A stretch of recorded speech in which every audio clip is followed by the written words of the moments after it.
Era la clase que les deben sobre cáncer de piel, cáncer gástrico y cáncer de colon. ¿Ya? Como no almorzado y tenemos 150 diapositivas para... Vamos a hacerlo rápido, ¿no? Acá lo que siempre les digo también en las prácticas es de que oncología es un campo nuevo, ¿sí? O sea, no es tanto de llenarlos de información porque al final poco o nada se retiene, ¿sí? Pues acá lo puntual es de que ustedes consideren estos cánceres como diagnósticos diferenciales. Siempre considerar un cáncer como un diagnóstico diferencial, ya que si no incluyes un cáncer, van a ver ahora con las estadísticas, hay muchos cánceres que se diagnostican tarde, ¿no? Y la mayoría en estadios avanzados, cuando ya de repente ya no se le puede ofrecer al paciente una chances de curación. Más bien al contrario, solo prolongas un poco más la sobrevida, ¿sí? Entonces, vamos a ver cómo está el tema de... Vamos a empezar con cáncer gástrico. A ver.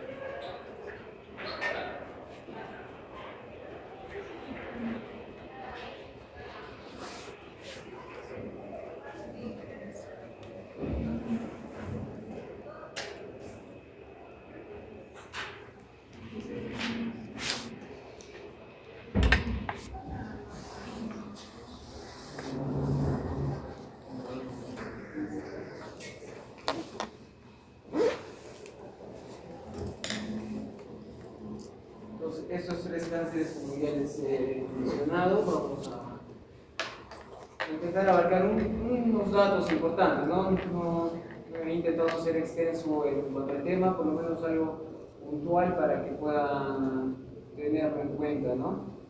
¿Ya?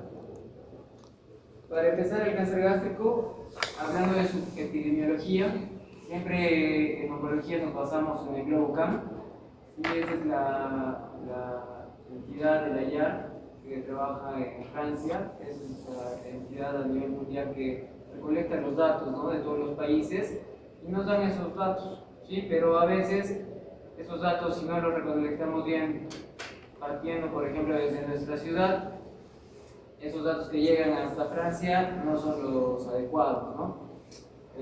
Por ejemplo, yo trabajé en el de 2019 en la base poblacional del cáncer y los datos en Arequipa prácticamente no existían.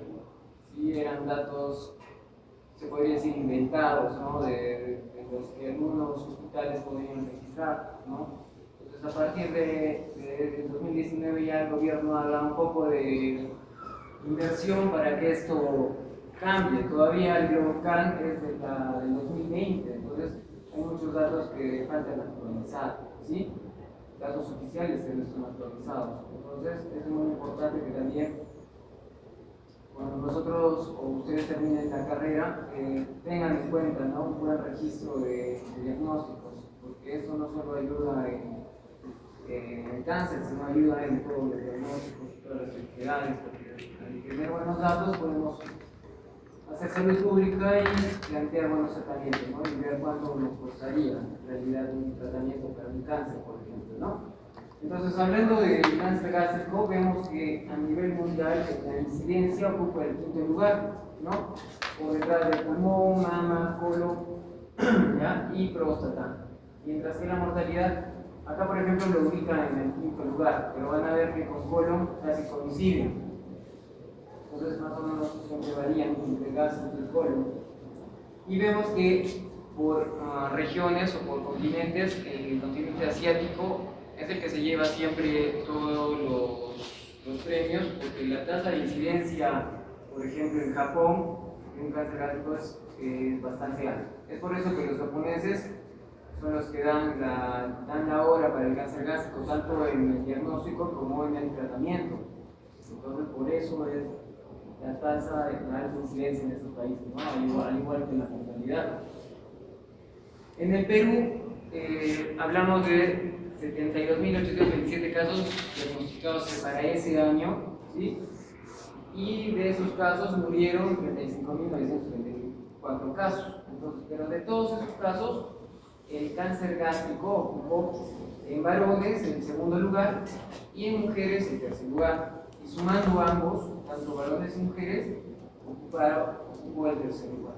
¿Sí? En mortalidad, en varones alcanzó el primer lugar, ¿no? Superando el cáncer de próstata y el cáncer de pulmón, ¿no? Que sabemos que tiene alta mortalidad a nivel mundial. Pero en nuestro país el cáncer gástrico tiene mucha incidencia y mucha mortalidad sobre todo.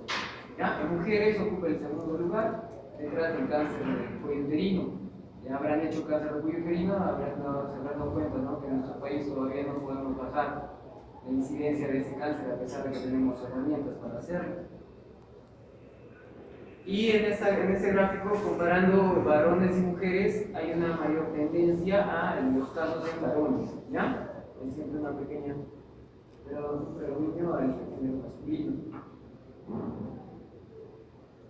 En cuanto a epidemiología, también se habla de que hay una sobrevida relativa a los 5 años de un cáncer gástrico, que en esos pacientes con diagnóstico de cáncer gástrico alcanza el 40%, ¿no? El 39.8%.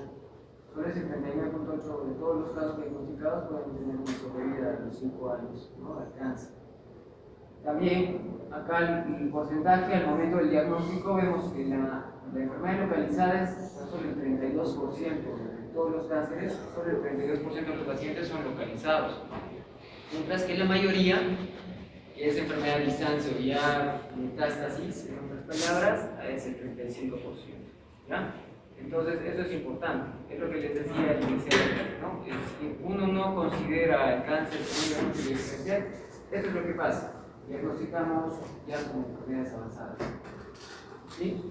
Igual, la sobrevida a los 5 años, miren, comparen una enfermedad localizada que alcanza casi el 80%, y ya cuando la enfermedad se hace metastásica llega a 8%. Baja bastante en este tema del cáncer gástrico. La edad media del diagnóstico, 68 años. Y el rango de edad, ¿no?, que más casos se diagnostica es entre los 65 y 74 años. Acá vemos una evolución en los años desde el 92 hasta el 2024, en el cual las tasas de diagnósticos en algunos casos se han mantenido, ¿no? Ha bajado un poco, esto gracias a las nuevas técnicas diagnósticas, y la mortalidad también ha bajado un poco, ¿no?, por los nuevos tratamientos que están saliendo, ¿no? Porque la inmunoterapia ayuda mucho para que la sobrevida en cánceres metastásicos pueda llegar a muchos pacientes ya a superar los 5 años que estábamos viendo, ¿no? A pesar de metástasis. Para un cáncer ya cualquiera, que sea, habrán visto que siempre se toca la anatomía, ¿sí? Entonces, ¿en qué nos ayuda la anatomía? No solo en repasar, ¿no?, lo que hemos hecho en el primer año de nuestro método, sino sobre todo en el tema del tratamiento. Si no manejan bien, en este caso del cáncer gástrico hablando, no maneja bien anatomía un cirujano oncólogo, acá ya tenemos problemas, ¿no? ¿Por qué? Si digamos es un tumor en curvatura mayor, coge la arteria esplénica, el cirujano oncólogo, aparte de hacer la gastrectomía, tendría que hacer la esplenectomía, ¿no? Entonces, es muy importante, ¿no?, reconocer todas esas arterias para poder, sobre todo, tener el abordaje quirúrgico, ¿ya? Igualmente, la ubicación del tumor cuenta mucho.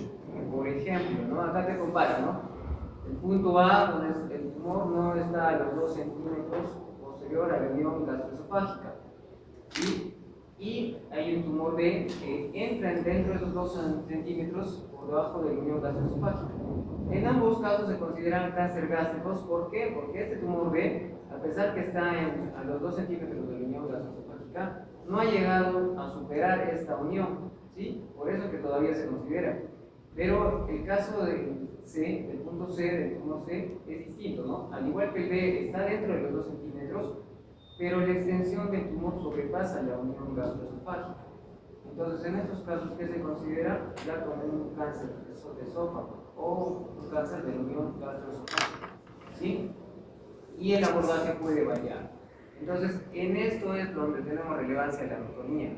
Acá es donde tenemos la ayuda de la anatomía. Al igual, la ubicación del tumor y el drenaje linfático, ¿no? Todos los cánceres tienen drenaje linfático. Siempre a mis grupos de práctica les hago las preguntas, ¿no? del drenaje linfático de los distintos órganos. Algunos adivinan, otros no. Bien.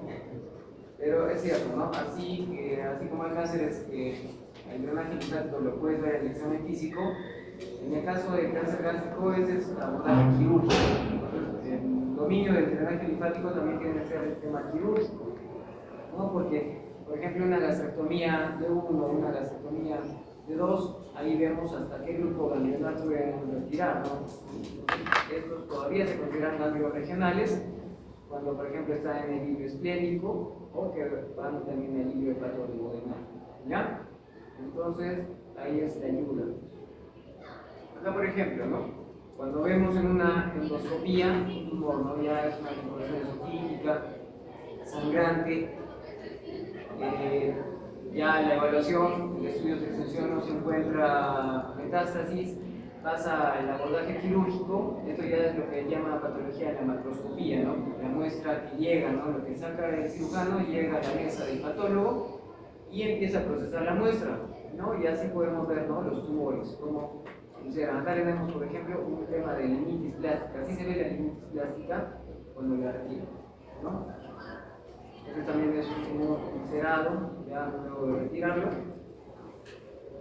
Acá en histopatología, ¿no? Ya cuando el patólogo nos va a informar de qué tipo de cáncer de estómago estamos hablando, tenemos una clasificación sencilla, ¿no? Que es la clasificación de Lauren, en la cual tenemos un tipo intestinal, que ustedes ya saben, ¿no? En semiología hemos hecho también una clasificación, ¿no?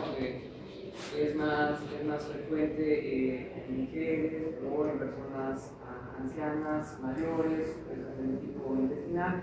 Mujeres jóvenes, por ejemplo, el tipo difuso, ¿no? Pacientes jóvenes, en el cual ahí vemos ahí la diferencia histológica. Acá tenemos la linitis plástica que vimos anterior, así se ve en el microscopio, ¿no? Entonces vemos cómo pierde la estructura glandular del estómago cuando ya estamos hablando de una lesión avanzada.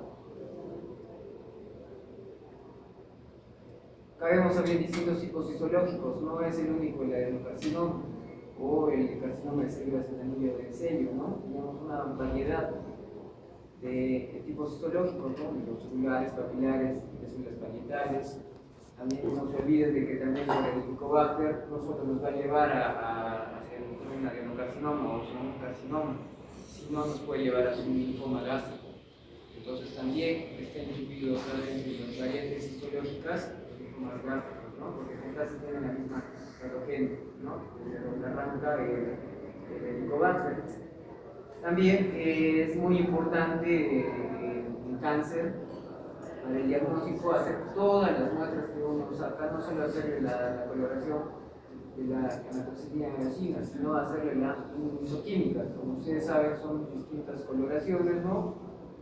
Que van a dar generalmente las que se piden para un cáncer gástrico, desde, ¿no? CK7, CK20, el MUC2, el CK56, ¿no? Para hacer diagnósticos diferenciales, ¿ya? Esa es la evolución que les decía, ¿no? La patogénesis en un cáncer gástrico, desde la invasión del Helicobacter pylori, cómo evoluciona, ¿no? Desde una gastritis superficial, crónica, atrófica, la metaplasia, ¿no? La metaplasia intestinal, la displasia, que es el paso previo ya al cáncer gástrico, ¿no? Entonces acá esto es muy importante, ¿no? Que, por ejemplo, nosotros como estudiantes, ustedes, no descuidar jamás, ¿no? El tema de la alimentación. Uno piensa, ¿no? Que de un lado al otro tenemos que ir al hospital, tenemos que ir a la universidad, descuidamos mucho nuestra salud y al final la carrera a veces nos regalan esto, ¿no? Metaplasias, displasias y no cuidamos nuestra salud. Entonces también eso como recomendación para ustedes, ¿no? No descuidarse de la salud. ¿Ya? Igualmente, ¿no? Esta evolución no solo es por el tiempo, ¿no? Que también se habla de unos 5 a 10 años que puede evolucionar desde la infección del Helicobacter, sino que también puede participar, por ejemplo, el P53 o el APC, ¿no? O la beta-catenina, ¿no? Para que pueda darse estos cambios de la estructura de la célula. Dentro de la biología molecular, lo que les mencionaba, ¿no? Estos genes, ¿no? Hay oncogenes, lo más importantes del receptor del factor de crecimiento epidermal y la ciclina D1, ¿no? Estos son cogenes y también participan los genes supresores de tumores. El más conocido en la lista, el P53, ¿no? El famoso guardián del genoma. También está, toma de importancia la reparación de genes, en el cual el mismatch o MMR que conocemos, o la inestabilidad microsatelital, que también toma importancia, ¿no? Cuando hay una inestabilidad microsatelital, el paciente no puede beneficiarse de tratamientos con inmunoterapia, por ejemplo, ¿no? Ya casi esta altura del 2026 es una obligación pedirle a una biopsia estas pruebas genéticas, ¿sí? Podemos pedir estas genes o, lo que también hablamos en la parte práctica, pedirles el PDL1, ¿no? Seguramente ya que se han enseñado en inmunoterapia, pedir el PDL1 a algunos tumores, ya que no todos los cánceres sobreexpresan en buena medida este PDL1, porque para que haya ese bloqueo del PDL1 o del PD1, ¿no? de la célula tumoral y del linfocito T, se necesita tener un buen valor de PDL1 en la muestra. Entonces, en el cáncer gástrico también hacemos esta prueba del PDL1 para que ver si el paciente se va a beneficiar del medicamento. Dentro de todas las inmunoterapias, con el medicamento que más se benefician es con el nivolumab, ¿no? Es un medicamento que ya lo tenemos disponible y, por ejemplo, por el CIS, ¿no? Realmente está mejor en cuanto a medicamentos oncológicos. Los factores de riesgo acá es algo que ya ustedes dominan. Hablamos, ¿no? de factores adquiridos, ¿no? En el cual el estilo de vida que tenga el paciente es importante, ¿no? Sobre todo su alimentación, ¿no? Comidas saladas, nitritos, los ahumados, ¿no? Acá bastantes pacientes están aumentando la incidencia del cáncer gástrico. ¿Por qué? Justamente por el estilo de vida, por la comida que adquieren, ¿no? Ya prácticamente todas las casas te venden como zona de parrilla, indicándote que tienes que comer todos los fines de semana en tu parrilla, ¿no? Pero lo único que estás empujando es que el incidente del cáncer gástrico se eleve, ¿no? Entonces, eso es muy importante, ¿no? Conocer los factores de riesgo para que tú en tu consulta, la primera vez que veas a tu paciente, orientes a tu paciente, eduques a tu paciente, ya que es la mejor forma para prevenir esas enfermedades, ¿no? Como el cáncer. Luego el tema del tabaco, el alcohol también van a influir en la infección por el Helicobacter, como ya lo hemos visto. El virus del Epstein-Barr, ¿no?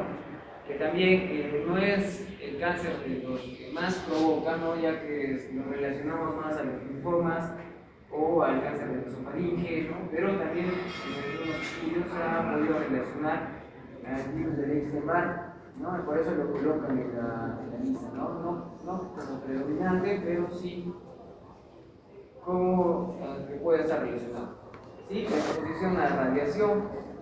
Algunos me preguntaron, ¿no? Pero ¿cómo te vas a irradiar, ¿no? En la zona del estómago, ¿no? A ver, ¿quién me podría responder eso? A ver, ese tema de exposición a radiación, ¿a qué radiación se refiere?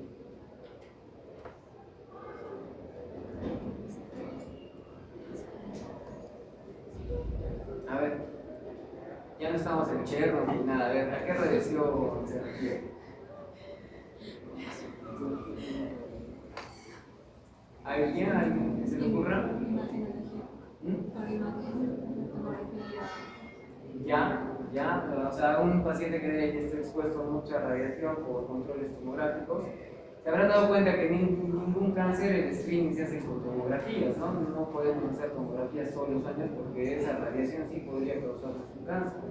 Pero, por ejemplo, esta radiación que mencionan acá es en pacientes, por ejemplo, de linfomas gástricos, reciben radiación como tratamiento. Entonces, esa radiación que recibe un linfoma gástrico, años después, el paciente puede presentar un adenocarcinoma gástrico o un carcinoma de célula de anillo en serio años después de haber recibido la radiación. Entonces, a esa radiación se refiere sobre todo, ¿ya? A tratamientos previos con esa radiación. Luego, factores genéticos, como ya saben, ¿no? El tipo de sangre, ¿no? El tipo A, el paciente que haya tenido una perniciosa, la historia familiar, ¿no? Es muy importante el antecedente familiar acá, tanto en cáncer gástrico como en cáncer de colon, como vamos a ver, ¿no? Porque también un cáncer no poliposésico hereditario del colon, ahí también entra, ¿no? O la poliposis medicamentosa familiar, ¿no? O el síndrome de Di-Fraumeni, ¿no? Que también se menciona en las prácticas, ¿no? Que es por una falla en qué, ¿en qué genes? En el P53, ¿no? Ese ya es un conocido en básicas, ¿no? El Di-Fraumeni. Entonces también el gen BRCA, ¿no? También hay 4 cánceres que siempre les digo en la práctica que son predominantemente relacionados al gen BRCA. ¿Sí? Mama, ovario, próstata y ¿cuál es el cuarto?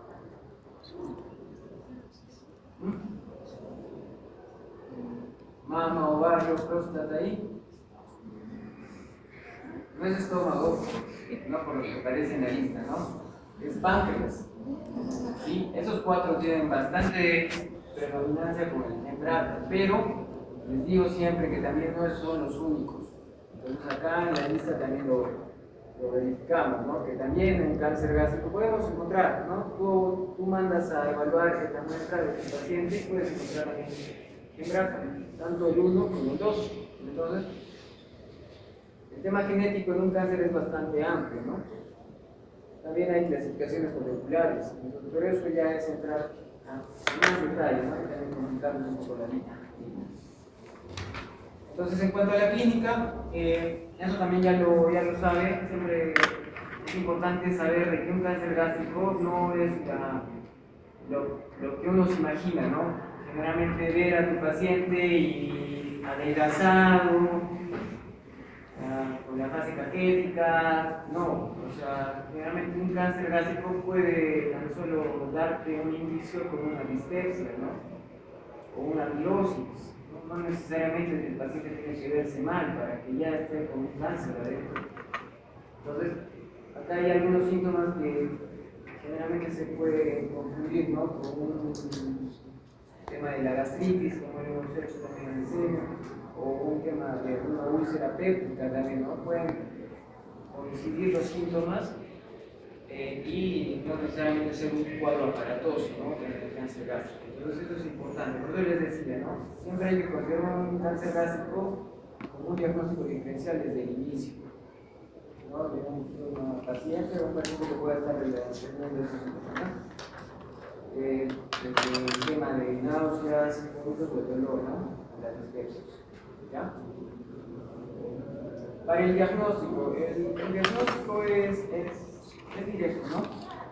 Directo porque el paciente, si tiene estos síntomas, automáticamente ustedes tienen que derivarlo al gastroenterólogo, ¿no? ¿Para qué? Para que le hagan el estudio que va a leer al tumor, a la úlcera que esté ahí y va a hacer la toma de biopsia, ¿sí? Automáticamente. Necesitamos hacer la biopsia para reconocer si estamos ante un cáncer. Entonces, el diagnóstico es a través de esta endoscopía. Nos ayudamos con el tema de las tomografías, porque si ya tenemos el resultado de una biopsia positiva, va a pasar al siguiente punto, ¿no? Que sería el estadiar. Entonces, ¿cómo estadificamos a un cáncer? El que sea, para hacer el TNM necesitamos estudios de imagen. Entonces, para un cáncer necesitamos tomografías, ¿no? Entonces, acá tomografía, pero saben, ¿no? Que para buscar metástasis no solo es tomografía abdominal, y abdomen superior que pediríamos, tenemos que pedir de tórax, y si no tenemos resonancia para pedir pelvis, le damos tomografía de pelvis o de abdomen inferior, ¿no? Si tiene síntomas neurológicos, ¿qué van a pedir? ¿Qué piden? Una resonancia cerebral, ¿no? Si tiene la mano, pero si no, una tomografía cerebral también. Pero necesitamos estudios de imagen para ver enfermedades a distancia, ¿ya? Y poder hacer el estadiaje. Entonces, el estadiaje, órganos gastrointestinales, no nos basamos en el tamaño del tumor, ¿sí? Nos basamos en la profundidad y qué capas puedan ser comprometidas, ¿no? Entonces, si hablamos de anatomía, la lámina propia, la muscular, la submucosa, la muscular propia y la subserosa y serosa, ¿no? Entonces, en base a eso, y vemos cómo el tumor va infiltrando, ¿no? Y cada capa coge es un estadio más avanzado, ¿no? Teniendo el T4E como el estadio más avanzado cuando ya atravesó la serosa, ¿no? Y está comprometiendo órganos adyacentes, estructuras adyacentes. Luego, el tema de los ganglios, ¿no? El tema de los ganglios, acá habla más que todo el número, ¿no? Pero este estadiaje de ganglio generalmente es quirúrgico. Una vez cuando ya a veces ya han retirado la muestra, como les digo, ¿no? Si hacen de 1 o de 2, ahí ves hasta qué número de ganglios podría retirar. Entonces, si estamos hablando más de 16 ganglios, ya es un N3B, ¿no? Ya es un cáncer muy avanzado. Lo más probable es que ya sea un cáncer metastásico, cuando ya encuentres un N3B. Entonces, en el tema del tratamiento, no solo es sacar la pieza operatoria, ¿no? Acá, la cirugía oncológica abarca el tema de la disección ganglionar. Entonces, si no hacen buenas disecciones ganglionares también en cualquier tipo de cáncer, también puede marcar la diferencia. Por ejemplo, si en un cáncer gástrico no llegas a sacar más de 16 ganglios como mínimo, ahí tenemos un problema. Si te quedas con 6 o 8, que ya es una cirugía oncológica insuficiente o es una cirugía no oncológica, si es que no le va a funcionar, ¿no? Entonces, estos son los estadios dependiendo de lo que encuentres, ¿no? El tema ganglionar o la metástasis a distancia. Y el pronóstico varía mucho, ¿no? Vemos acá como a los 5 años, un estadio típico 1 puede variar hasta un estadio típico 4, ¿no? Acá es mucho todavía, un 4% que pacientes con cáncer gástrico lleguen, ¿no? Esto sin tratamiento, pero con tratamiento no les decía, ¿no? La enfermedad está logrando ya que pacientes en estadio 4 iniciales lleguen a estos 5 años. Entonces, muy bien. Entonces, eso hasta ahí con cáncer gástrico. Ahora vamos a entrar al tema del cáncer de colon. Igualmente, ¿no? La epidemiología en cáncer de colon es importante para reconocer cómo es la tendencia de una enfermedad. Entonces, realmente el cáncer de colon antes lo relacionaban con factores de riesgo, nivel socioeconómico bajo, nivel socioeconómico alto, ¿no? Y había una marcada diferencia. Pero esto ha variado con el tiempo, ya que los niveles socioeconómicos bajos, entre comillas, también acceden a tipo de alimentación mala, ¿no? O sea, tienes comida chatarra a la mano y es por eso que la tendencia del nivel socioeconómico ya está quedando atrás, la forma de diferenciar esto. Sí, porque ya no es de que el nivel socioeconómico bajo no puede comer frituras, por ejemplo, ¿no? Entonces, acá en cuarto lugar está hablando del cáncer de colon en incidencia mundial, ¿no? Y en mortalidad, acá les decía, ¿no? Acá el cáncer gástrico está por un punto adelante. El tema de población, el asiático se mantiene, ¿no? Los gastrointestinales, como se les decía, ¿no? El tema de los asiáticos son los que manejan, predominan tanto la incidencia y mortalidad. En Perú, en cuanto a incidencia, si lo separamos en varones y mujeres, a nivel de varones es el tercer lugar y en mujeres sale, ¿no? Se desplaza de este podio. Al igual en ambos sexos, el gástrico es el que predomina por encima del de colon. Luego la mortalidad tampoco no está dentro de los primeros. Hay un leve predominio en mujeres, acá es distinto, ¿no? El gástrico dijimos que predominaba más en varones, el de colon un poco más por un punto en mujeres. ¿Sí? Esto es muy importante también, ¿no? Reconocer las enfermedades por el género. Acá la sobrevida relativa a los 5 años es superior al cáncer gástrico y alcanza el 65%. Recuerden, el cáncer gástrico, ¿cuánto era?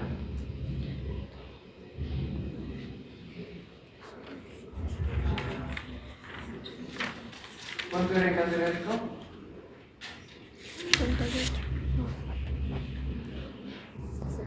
39, ¿no? Casi 40. Igual, ¿no? Al momento del diagnóstico, ¿cómo está la enfermedad diagnosticada? En cáncer de colon, acá se han dado cuenta, ¿no? Varía, ¿no? Acá un poco más la enfermedad localizada y la regional, bajando la enfermedad a distancia. ¿Y esto por qué creen? Porque en el cáncer gástrico hemos visto, ¿no?, que era más enfermedades avanzadas, ¿no? El diagnóstico alcanzaba el 35%, pero en colon, ¿qué hace de que al momento del diagnóstico sea más enfermedad localizada y regional que la distancia?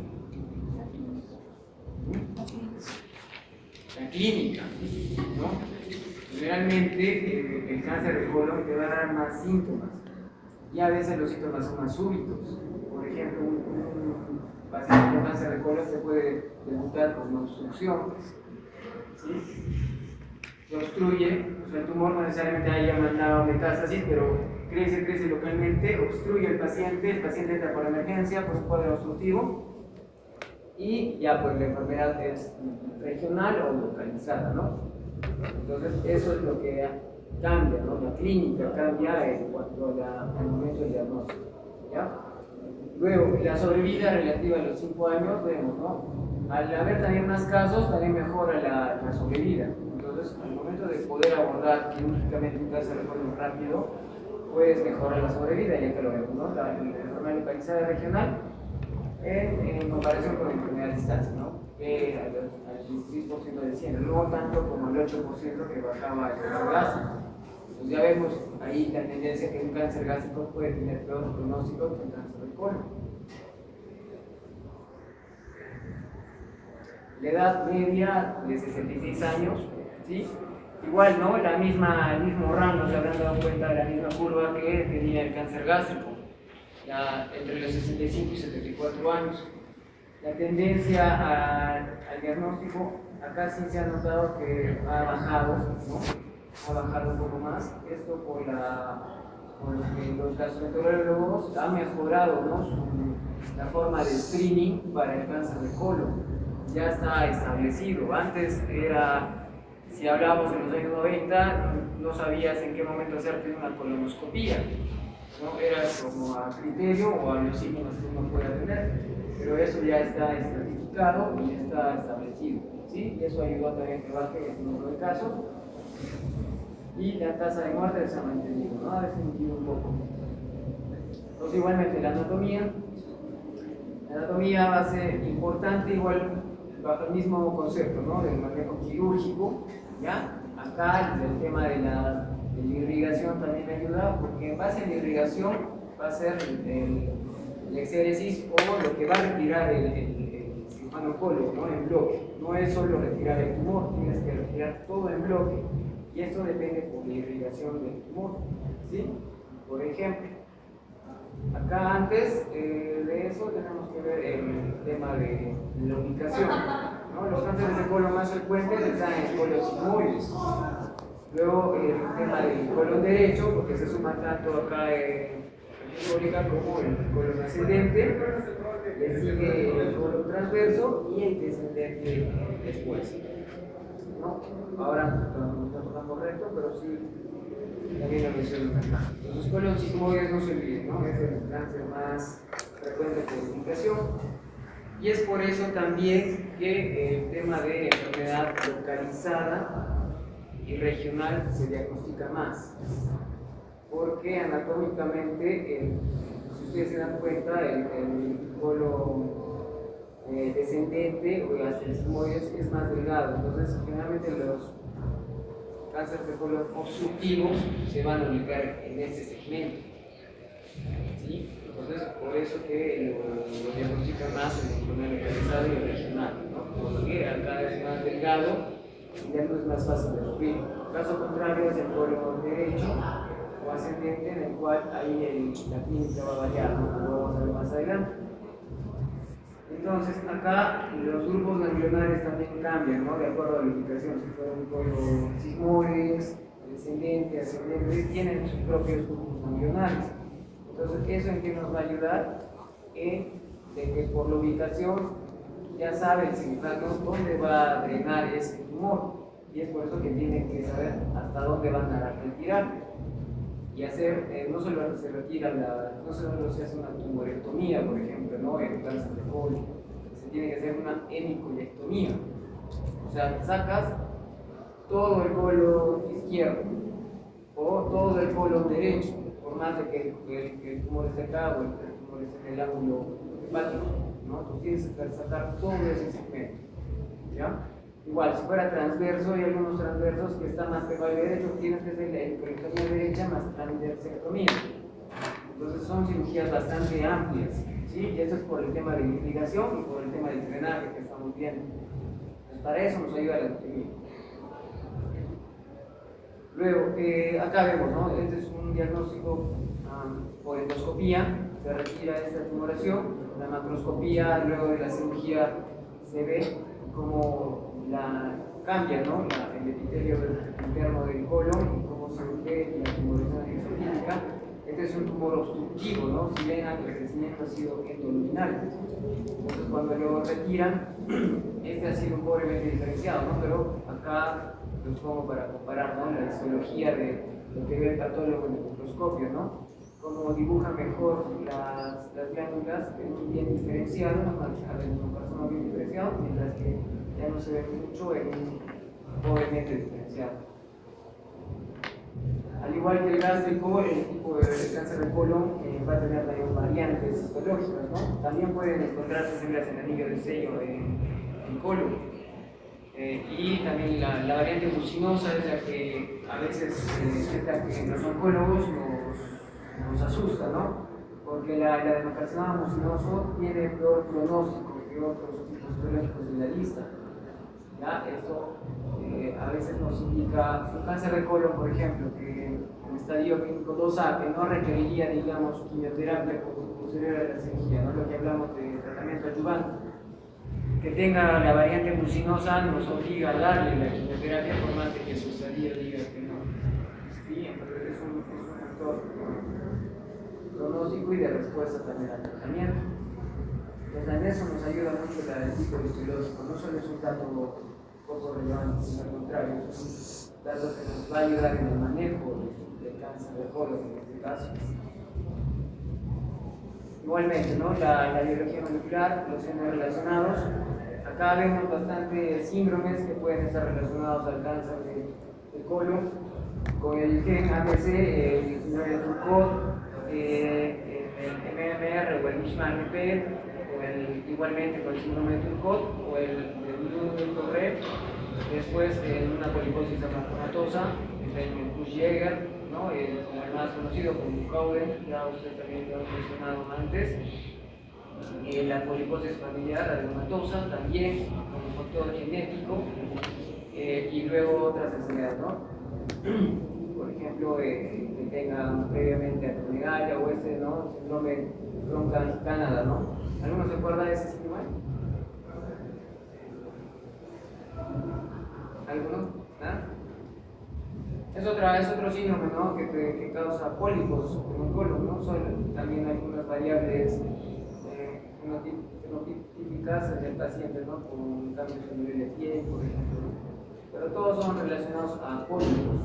Todo nace de un pólipo. Entonces, finalmente su síndrome hace que en el colon haya pólipos. Entonces, acá vamos a ver la importancia en el screening. Pero antes del screening vemos que todavía hay criterios, ¿no? Que nos pueden orientar a que si un paciente puede tener alto riesgo de un cáncer de colon. Por ejemplo, están los criterios de Ámsterdam, tanto el 1 y el 2, como los criterios de Bethesda. ¿Qué nos dicen Ámsterdam?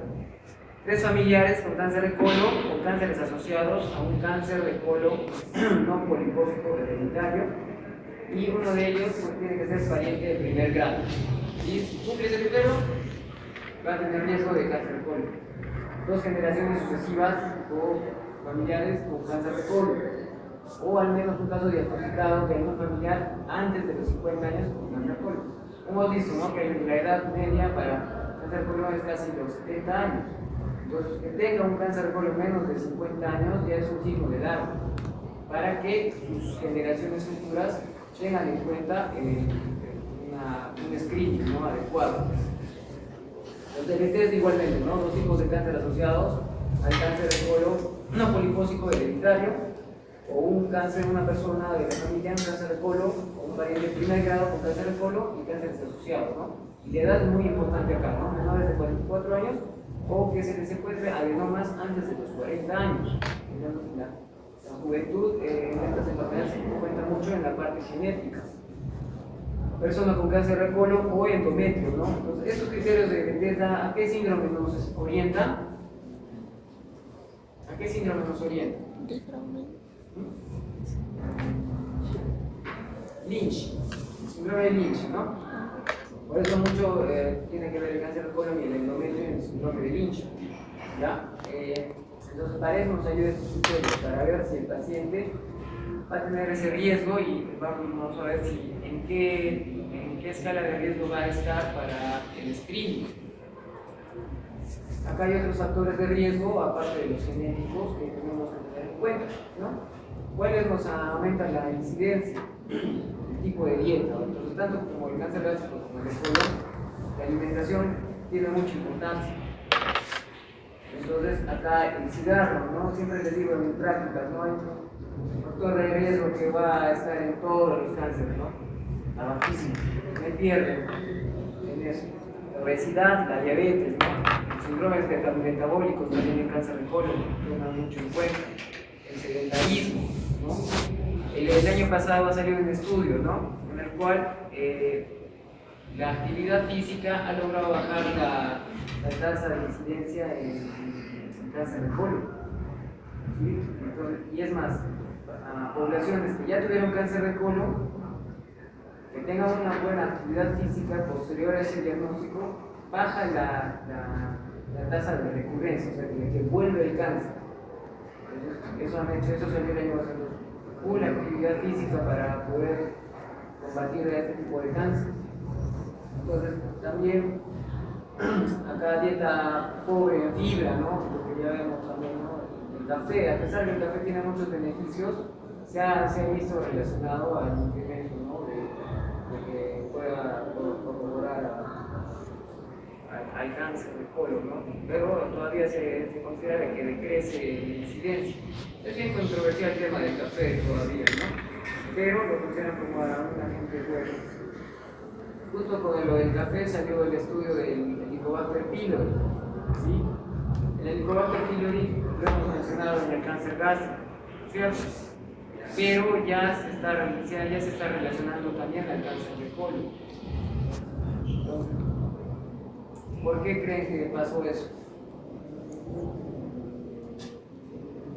¿Qué ha hecho de que el Helicobacter pylori salga de esto?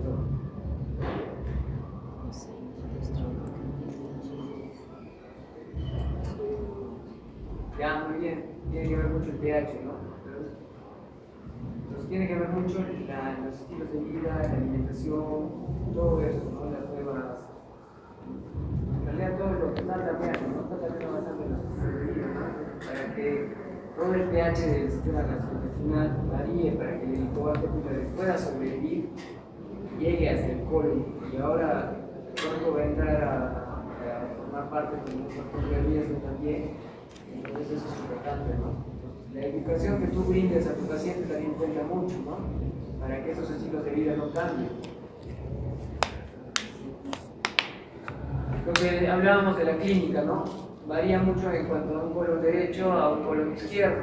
Generalmente el colon izquierdo va a tener tendencia a dolores, disfunción abdominal, signos de obstrucción, mientras que en el colon derecho el paciente puede estar más fatigado, pálido, hablando de un tema de un sangrado, ¿no? Y ese sangrado generalmente es microscópico, no es naso, ¿no? Por lo que el diagnóstico puede hacerse un poco más difícil en el lado derecho. Por eso que si hablamos, hay una clasificación, ¿no?, molecular de cáncer de colon, en el cual el que tiene peor pronóstico es el cáncer de colon derecho. No solo por la clínica que estamos viendo acá, sino por las variantes moleculares que están ahí. ahí se le llama también al cáncer de colon derecho el cáncer mesenquimal, ¿no? Entonces tiene peor pronóstico que el izquierdo. Acá también el tema, ¿no?, de las mutaciones. Va a ser un tumor que tiene mutaciones, pero tiene las mutaciones que no responden a los tratamientos. Por ejemplo, en el colon izquierdo se le hace también la inestabilidad microsatelital que hablamos para el cáncer gástrico y se puede beneficiar de la inmunoterapia, ¿sí?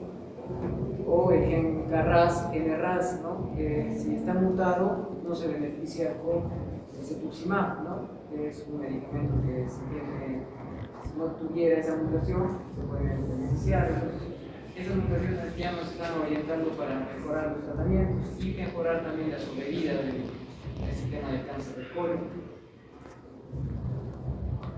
Acá un estudio, ¿no?, en el cual coincidió, ¿no?, que los síntomas más frecuentes para un cáncer del colon es el dolor abdominal, por eso los diagnósticos más localizados regionales, la pérdida de peso, anemia, anorexia, la constipación, náuseas y todo lo que está en la lista, ¿no? A veces llegas a palpar tumor, ¿no? El examen físico por eso es muy importante también. Si tú no tocas a tu paciente, muchas veces no vas a llegar al diagnóstico. Acá las recomendaciones para el screening, ¿no?, lo que les decía, ¿no?, riesgo incrementado, riesgo bajo. Acá lo vemos, ¿no?, en cuanto a las pruebas que podemos hacer en el screening. La colonoscopía no se hace muy seguido. Si no tiene factores de riesgo tu paciente, puede ser cada 10 años, ¿sí? Una sigmoidoscopía flexible hasta cada 5 años, ¿no? La colonografía por tomografía, eso también puede ser cada 5 años.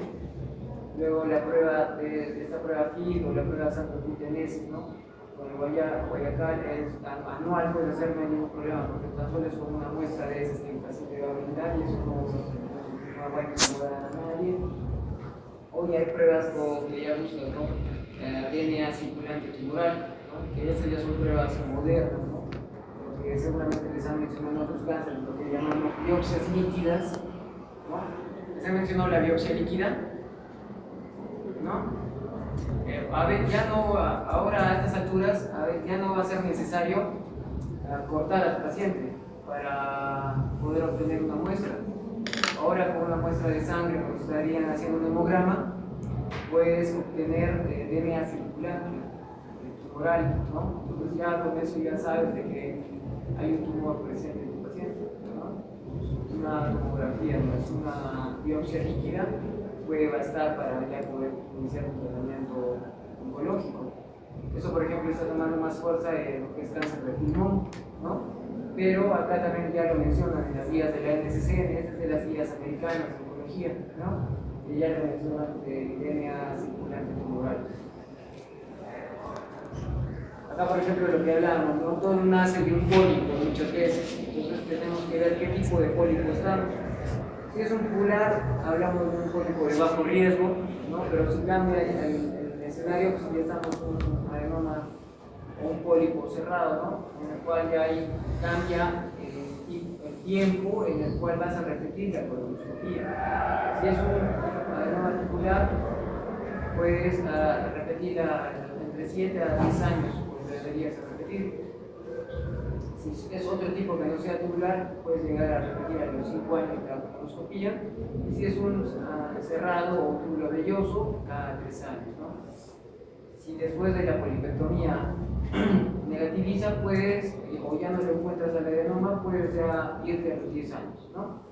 Y así vas descendiendo el alta. Desde que era 3 a 5 años, luego a 7 o a 10 años. Entonces sí lo manejan ya los gastroenterólogos para que no estés haciendo en forma reiterada la colonoscopia, ¿no? No es necesario hacerlo todos los años, ¿no?, por uno creería que se tendría que hacer. Entonces, para el diagnóstico, igualmente, ¿no?, tienes que ver el tumor para tomar la biopsia a través de la colonoscopia, que es el estudio que se tiene que realizar. También se puede orientar estas pruebas de la prueba FID o la prueba del TB, que todavía se utiliza, ¿no? Esta prueba FID también ve el tema de la inmunoquímica de la persona, ¿no?, ya que el microambiente tumoral está tomando mucha importancia en la oncología. y la respuesta a los tratamientos puede variar también, ¿no? La colonoscopia como un método diagnóstico. Una vez diagnosticado, igualmente, ¿no? Como mencionamos en el cáncer gástrico, la tomografía para poder hacer el estadiaje. Normalmente, como es un tumor gastrointestinal, no es por tamaño, sino por profundidad tumoral, en el cual vas a ver. Puede ser un tumor exotípico, o sea, endoluminal, pero también puede abarcar, dependiendo de las capas que toque, ¿no?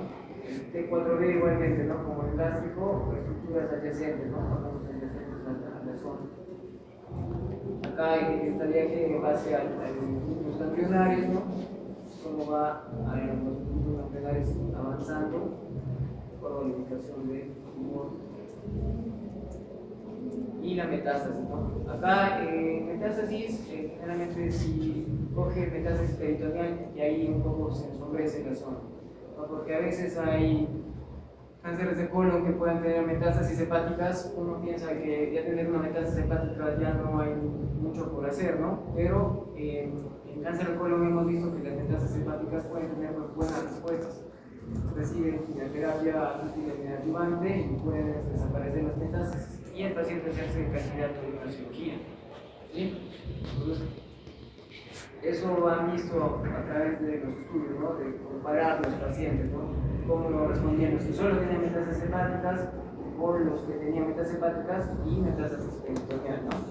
O lo que llamamos la carcinomatosis. Cuando el paciente viene con ascitis, ¿no? No sé si habrán visto eso. El pronóstico también igual, cómo baja, ¿no? De un estadio 5.1 a un estadio 5.4. Y acá también hay factores pronósticos, ¿no? Como la inestabilidad microsatelital, que es un factor de buen pronóstico. Cuando tiene inestabilidad microsatelital positiva, nos dice que está relacionado a un síndrome de Lynch, ese cáncer de colon. Entonces, cuando está relacionado al síndrome de Lynch, tiene mejor pronóstico de ese cáncer, ¿sí? Es distinto que los factores de peor pronóstico, como otras mutaciones CDX2, ¿no? La pérdida de esa inmunoquímica, pues habla de mal pronóstico, o el tamaño tumoral, los márgenes positivos en la cirugía, o sea, todo eso va a influir en cómo va a ir el paciente. La invasión linfovascular, la invasión perineural también, ¿no? Al tener la invasión linfovascular, sabemos que ya hay mucha probabilidad de que ya el paciente haya hecho metástasis a distancia, porque muchas veces las metástasis no se van a manifestar en las tomografías, sino ya tiempo después, todavía son microscópicas muchas metástasis. Entonces, eso ayuda. Tampoco el PET-CT tampoco nos ayuda mucho, porque el PET-CT tiene relevancia de acuerdo al tamaño de las lesiones. De 100 lesiones más de 1 centímetro, podemos encontrarlos en el PET-CT. ¿Sí? ¿Saben lo que es el PET-CT? Pues ya hablo, pues de repente nuevamente. A ver, ¿quién sabe lo que es el PET-CT? A ver, es una prueba de imagen donde además de evaluar la estructura propia del cuerpo, se encarga de evaluar el metabolismo de lo que se está queriendo observar. En este caso, la zona que se está queriendo observar. Entonces, lo que se tiene que utilizar es un tipo de glucosa marcada. Y eso, como se utiliza bastante, tiene que se va a marcar principalmente si son las excelente, ¿no? El PET-CT es una prueba, sí, tipo una tomografía, pero la diferencia es en la sustancia de contraste en la que utilizas. Como lo bien has dicho, ¿no? Es una sustancia a base de glucosa, es la 5-fluorodesoxiglucosa, en la cual el tumor va a captar y en la imagen se va a prender como un foco. ¿Sí? Eso no te puede dar la tomografía convencional, porque la tomografía solo se va a ver la imagen, pero no te dice si ese tumor está activo o solo el micros, ¿no? Entonces, eso para lesiones más de 1 centímetro nos ayuda a que ¿ya? Y el cáncer de piel, acá no he profundizado mucho porque el cáncer de piel como tal es lo más importante de que conozcan cómo diagnosticarlo, ¿sí? Dentro del cáncer de piel lo han separado, ¿no? Lo que es los melanomas, por ejemplo, ¿no? Los melanomas antes se consideraban dentro de los cánceres de piel, pero el melanoma ya es todo un capítulo aparte por la agresividad de este tumor, por los tratamientos de este tumor, por el comportamiento molecular de este tumor, ¿no? Luego otro capítulo dentro del cáncer de piel, tenemos la diferencia, ¿no?, de el carcinoma de células de Merkel, el dermatofibroma protuberans, que ahorita no nos lleva ahorita nada, ¿no? Entonces acá lo que tenemos que llevar nuestros ojos para poder diagnosticarlo rápidamente son los carcinomas vasocelulares, por ejemplo, ¿no?, que son los más comunes que podemos encontrar en personas adultos mayores. Entonces, la incidencia de este tipo de cáncer solo de piel, no melanoma, estamos hablando de casi también ocupa el quinto lugar, ¿no? Por detrás de próstata, colon. Esto varía, como les decía, ¿no? Pero esto depende de la región de las tablas, ¿no? Porque también hemos visto de que colon abarca el quinto lugar, ¿no? Pero a veces en la lista no lo consideran este tipo de cáncer. ¿Y esto por qué? Porque este es un cáncer subdiagnosticado. El cáncer de piel muchas veces queda como una anécdota. ¿Por qué? Porque el dermatólogo retira la lesión, que puede ser una lesión bien pequeñita, y termina siendo un cáncer. Pero nadie se enteró, solo el paciente. Pero le dicen, no, que ya estás curado, ¿no? Entonces, por eso no se incluye el cáncer de piel como tal dentro de las listas de epidemiología. Lo retiran y acá se van a dar cuenta, por ejemplo, ¿no? Por continentes, todo lo que es de Norteamérica, Europa, ¿no?, por el tipo de piel que tienen, predomina en incidencia y en mortalidad Asia. Y acá lo que les decía, ¿no? En Perú, por ejemplo, al no tener un buen registro del cáncer de piel, ¿qué hace? Es todos los cánceres, ¿no?, los 72.827 casos, y acá bajo como un dato adicional no propio como cáncer de piel, sino lo ponen como todos los cánceres, incluyendo el cáncer de piel, tan solo casi un poco más de 300 casos, y en mortalidad un poco más de 300 casos, ¿no? Pero esto es falso, ¿no? Porque ¿cuántos van al dermatólogo y se retiran un lunar, que ese lunar terminó siendo un carcinoma vasocelular? Entonces, ese es el problema en cuanto a la epidemiología de este cáncer, ¿no? Está subdiagnosticado, ¿no? No hay buenos reportes, porque los que sí llegan a oncología nosotros tenemos la obligación de reportarlos, pero muchas veces otras especialidades, cirugía general, dermatología, todavía no están con el chip, ¿no?, del registro de sus diagnósticos, ¿no?, lo que podría cambiar mucho en el manejo de las enfermedades. Entonces, lo que les decía, ¿no?, acá lo más importante es el diagnóstico de las lesiones de un cáncer de piel. Antes era el ABC, ahora se ha extendido hasta la E, porque tenemos que considerar el diámetro y también la evolución de las lesiones, ¿no? Uno puede confiarse, ¿no?, que es mi lunar, pero también hay que ver por cuánto tiempo tengo ese lunar, ¿no?, si es entre nacimiento o de una reciente aparición. Entonces, es muy importante tener en cuenta eso, ¿no?, los bordes, la simetría, el color. Pues acá les he puesto, ¿no?, para tener en cuenta cómo poder diferenciar. Siempre es importante diferenciar, poder comparar. Siempre compare, ¿no? Igual cuando evalúa un miembro, una extremidad, compare con la otra. Si sale a la derecha, compare con la izquierda, ¿no? Entonces es importante comparar el cáncer de piel, es un tema importante. ¿Qué factores de riesgo? Generalmente el principal enemigo va a ser el sol, ¿no? Entonces, toda la exposición solar, quemaduras solares, hasta las cabinas de bronceado, todo lo que tenga que ver con el sol y el UV, los rayos, ¿no?, ultravioleta tiene que ver. También el tipo de piel, ¿no?, incluye un factor de riesgo.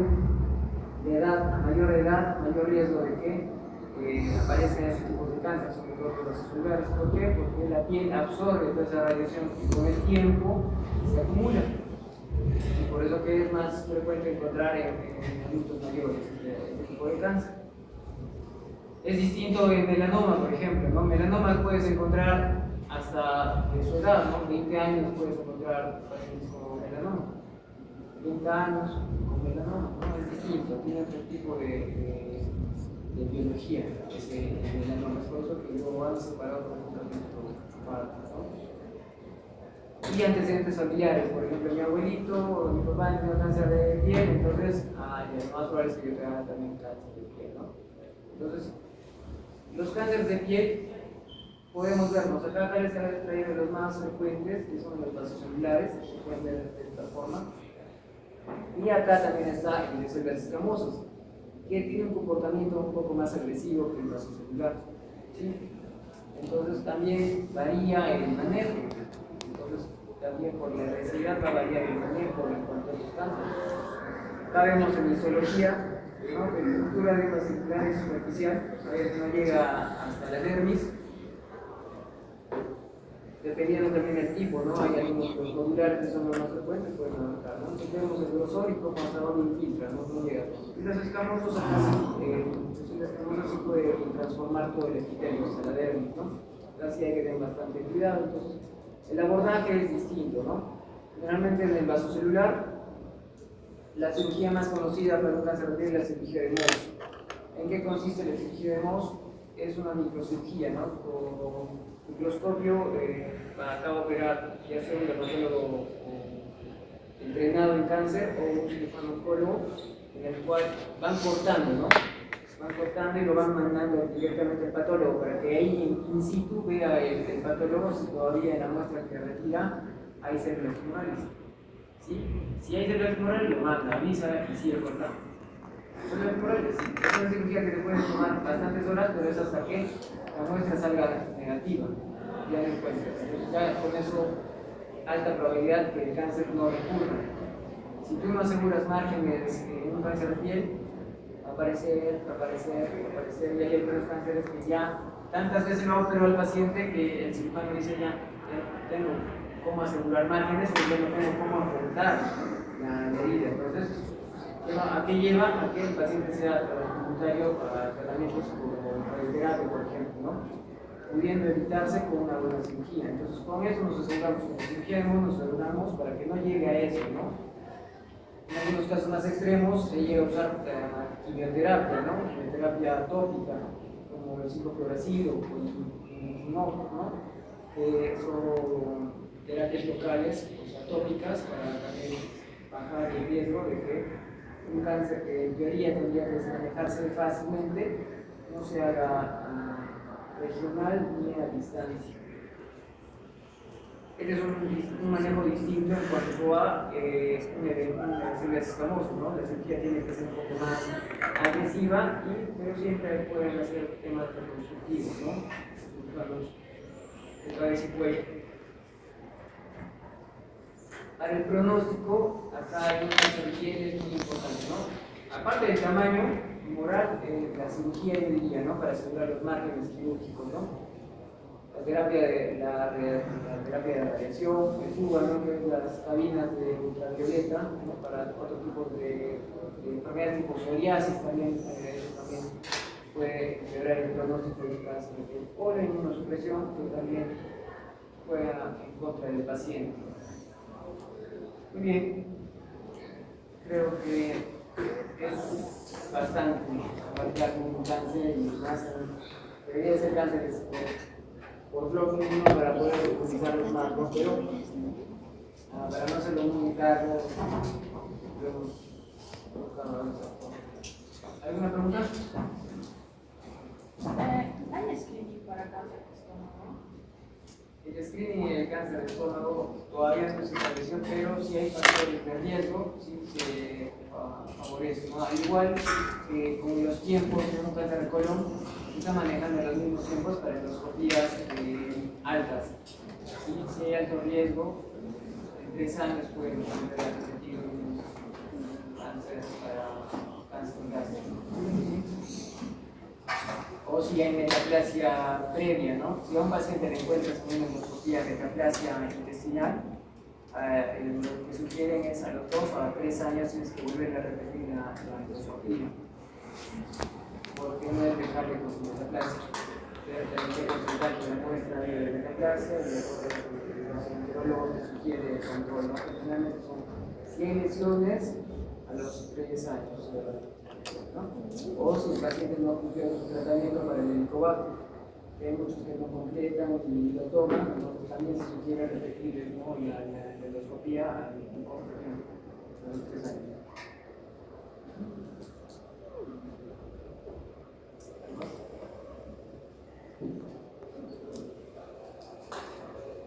Muy bien, creo que hemos terminado.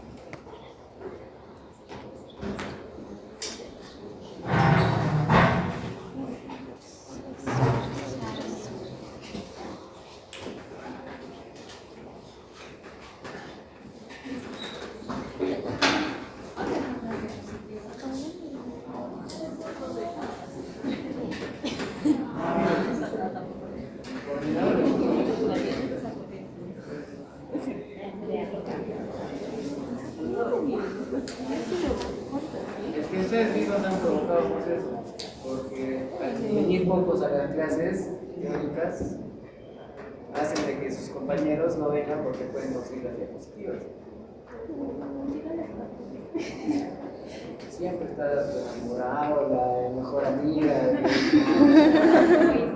Yo tenía un alumno, pues, yo era el enamorado que no venía a clase.